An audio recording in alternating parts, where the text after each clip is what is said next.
Yesterday, after you-know-who toured a mask factory, not wearing a mask, by the way, he sat down with ABC News anchor David Muir to talk about how his administration is handling the pandemic. Take a look. Don't forget, the cupboard was bare. The other administration, the last administration, left us nothing.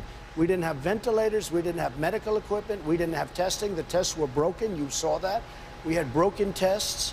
They left us nothing. And we've taken it and we have built an incredible stockpile. Take a look at what's going on. People are losing their jobs.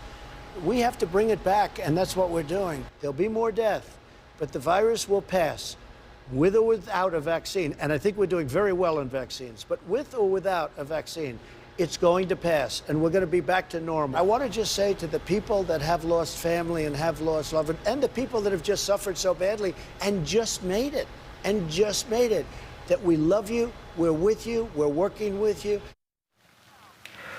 So I just want to clear one thing up.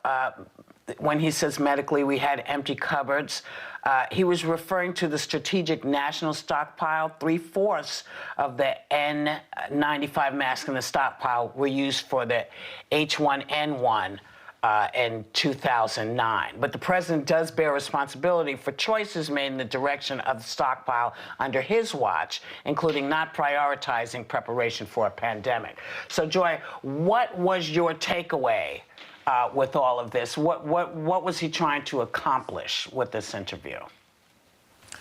Well, I know that he's trying to change the conversation from the virus to the economy. So that is his ultimate goal, is basically to be reelected. That's the whole thing, because no president is ever elected in a bad economy. But it's interesting. What he fails to see is that if you open the economy, this is what I think anyway, if you open the economy, more people will die, which they don't really seem to care about.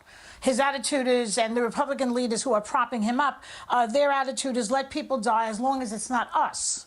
Because they're getting tested on a regular basis and they're all protecting themselves, but the rest of us can go to hell. So, but the more you open the economy, the more virus you're going to have, more cases, which only sets the economy back.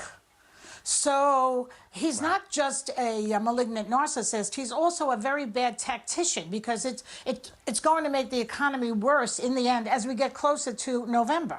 So I don't know what he's trying to do, what he's thinking, but it's not going to work.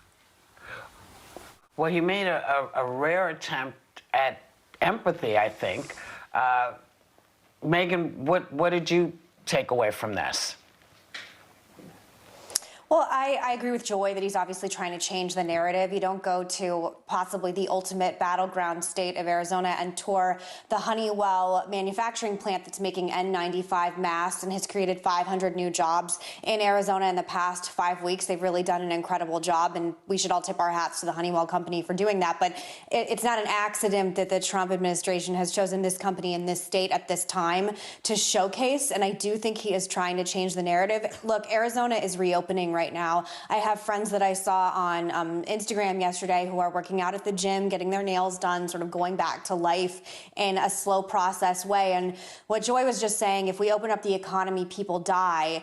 If we don't open up the economy, people are going to starve. And I think it's this horrible catch-22 that we're in. And Arizona, for better or for worse, Governor Ducey has decided that it's going to be one of the states that's going to slowly do the process and phases of reopening. And we're going to see, as us currently in states that are not reopening, how this plays out. And I think, at least from people I've spoken to in Arizona, they seem supportive of this. They seem supportive of opening up the economy slowly. But yes, the risk of disease spreading, as we have talked about many times, is evident and prevalent. And I think, unfortunately, we're going to end up to see how this plays out. But I think we could probably predict that President Trump will only be going to battleground states and only highlighting companies and corporations that are helping us come out of this crisis right now in the future.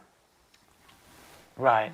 And as we saw in the clip, he also tried shifting the blame to his favorite target, Sonny. Is that a surprise?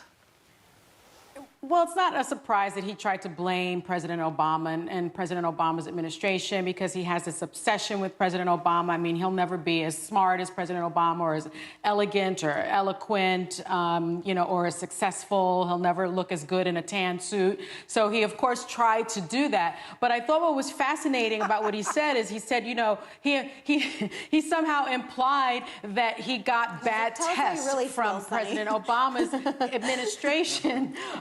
But what was bizarre was, there weren't any tests for the coronavirus coming out of the Obama administration. The tests that initially came out for the coronavirus came out under the Trump administration. And those tests were mandated to be made by the CDC, by the Trump administration. The CDC never really is in the business of making testing kits for the coronavirus. And so those testing kits were faulty. Those testing kits were problematic. And because of the Trump administration's decision to have the CDC make those testing kits, Whoopi, the testing was way behind. And so as of, I think, March 29th, we only had about 851,000 people tested when Johns Hopkins and other reputable institutions are saying we should be testing 5 million people a day. So it falls squarely, again, on the Trump administration's shoulders, not the Obama's administration's shoulders, okay? Right. I also want to point out that the cupboards were far from empty. You came in to a pretty damn good economy, sir.